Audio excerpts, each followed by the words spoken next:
Vamos para a coluna do Leonardo Sakamoto, gente, que ele fez um bom resumo ali das falas do Lula na ONU. Nós passamos a fala no Notícias da Manhã. Boa noite, José Wilson. Reinaldo sempre pontual, exatamente. Tem que trazer as informações aí para todo mundo ficar por dentro de tudo. Vamos lá, gente. Na ONU, Lula defendeu redução da desigualdade e Bolsonaro defendeu a cloroquina. Vamos ler juntos aqui. Presidente Luiz Inácio Lula da Silva abriu os discursos dos chefes de Estado na Assembleia Geral das Nações Unidas, na manhã desta terça-feira, dia 19 de setembro, dando sequência a uma tarefa que já dura 9 meses: afastar o Brasil à imagem de páreo ambiental e de relevância internacional construída com afinco por seu antecessor. Nosso país está de volta, afirmou o novo presidente da República.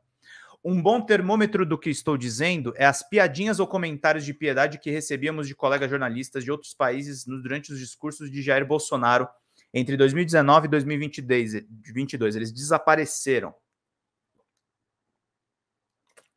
E pelo que eu constatei com membros das missões brasileiras na ONU, o mesmo tormento atingia os nossos diplomatas e também ele cessou. A maioria dos chefes de Estado usa o púlpito para falar com suas audiências domésticas. Foi assim com Bolsonaro, que aproveitou o megafone para distribuir fake news aos fãs no Brasil por 3 anos. E em 2022 para fazer um comício eleitoral de luxo em Nova York. Poucos são, por seu peso econômico ou geopolítico, ou por holofotes conjunturais, que é o caso do Volodymyr Zelensky, presidente da Ucrânia, poderiam almejar mais ação. Lula falou com o Brasil, mas também falou com o mundo. O quanto foi ouvido é uma outra questão. Petista começou o discurso falando que acredita na capacidade de mudança do mundo. Citou as mudanças climáticas, que bate às nossas portas, destrói as nossas cidades, mata e impõe perdas, sobretudo aos mais pobres, da fome, das doenças, da falta de emprego. É preciso vencer essa resignação. Gastou um bom tempo defendendo que o mundo reduza a desigualdade, o que, segundo ele, passa por fazer com que as demandas sobre ricos e pobres sejam diferentes. Isso vale para países, classes sociais e agências internacionais. Quando as instituições reproduzem as desigualdades, elas fazem parte do problema, não das soluções, afirmou com relação à importância de uma nova governança global. Criticou a forma como as decisões são tomadas em organizações econômicas e o protecionismo de países ricos. Disse que há uma dissonância entre a voz dos mercados e a voz das ruas. Defendeu a necessidade de retomar valores que levaram à fundação da própria ONU.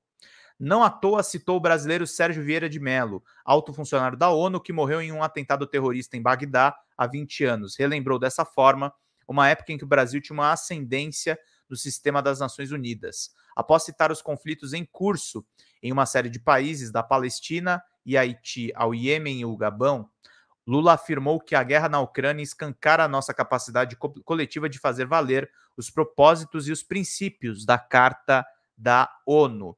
Nesse sentido, ele apontou que o Conselho de Segurança da ONU vem perdendo importância, lembrando que os membros vêm travando guerras por expansão territorial, uma referência à Rússia, ou mudanças de regime, indubitavelmente uma cutucada nos Estados Unidos. Soberano sobre a maior parcela da maior floresta tropical do mundo e lar de uma das maiores biodiversidades do planeta, o Brasil tem uma posição natural de liderança ambiental em um momento em que o mundo sente os efeitos das mudanças climáticas causadas pelo aquecimento global. Não à toa, uma parte importante do discurso do petista nesta terça foi dedicado a reafirmar que o Brasil voltou ao campo ambiental. Disse que agir contra a mudança do clima significa combater desigualdades históricas e afirmou que a redução do desmatamento na Amazônia caiu 48% desde o início do ano. Cobrou dos países ricos que ajustaram o termostato do planeta para a posição gratinar os idiotas para a sua responsabilidade de financiar as mudanças necessárias e executar de fato as medidas. Lembrou que o sul global é os que mais sofrem com o clima. Disse que vem se organizando com os países detentores das grandes florestas tropicais. O ponto de retorno do país a essa área já havia ocorrido na COP27, a cúpula da ONU para o Clima, realizada no Egito em novembro passado. Naquele momento, Lula assumiu o protagonismo, enquanto Jair estava preocupado com as joias árabes e com um golpe de Estado. Para efeito de comparação, tendo que dar uma resposta Sobre as imagens de fogo que consumia parte da Amazônia, Bolsonaro culpou os índios e os caboclos por seu discurso na ONU em setembro de 2020. Livrou assim a barra de grileiros, madeireiros, garimpeiros e pecuaristas ilegais e seus eleitores pelo aumento na destruição. Citação ao ódio e à extrema-direita. Também era esperado uma menção de Lula à necessidade de proteger a democracia depois que o mundo viu as cenas grotescas da tentativa de golpe de Estado do 8 de janeiro. A democracia garantiu que superássemos o ódio. A esperança venceu o medo, disse ele. Mas também criticou os aventureiros de extrema-direita em uma clara referência ao Jair Bolsonaro. Vale lembrar que o seu discurso em 2021, Bolsonaro exaltou as micaretas golpistas de 8 de setembro daquele ano, quando atacou o sistema eletrônico de votação, bateu em instituições, disse que não respeitaria as decisões do Supremo Tribunal Federal e chamou o ministro Alexandre de Moraes de canalha. Talvez muita gente boa não se lembre dessa parte do discurso porque estava choquita com a defesa que ele fez da cloroquina para tratamento da Covid-19. Lula também retornou o seu discurso de combate à fome como base de combate a essa desigualdade, falou dos programas Brasil Sem Fome e Bolsa Família, também defendeu o fim dos embargos, como que sofre Cuba a partir dos Estados Unidos para efeito de comparação.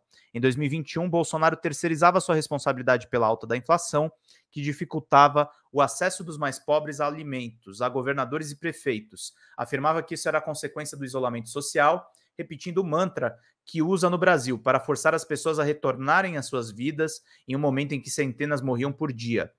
Mas não é no meio ambiente, no combate à fome, ou mesmo no repúdio à guerra entre Rússia e Ucrânia, que o discurso de Lula tocou em algo novo, com potencial de se desdobrar em algo maior.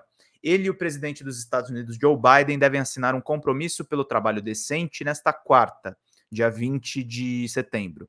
O principal ponto é a criação de uma plataforma de direitos para os trabalhadores de aplicativos. Isso é histórico, hein, gente?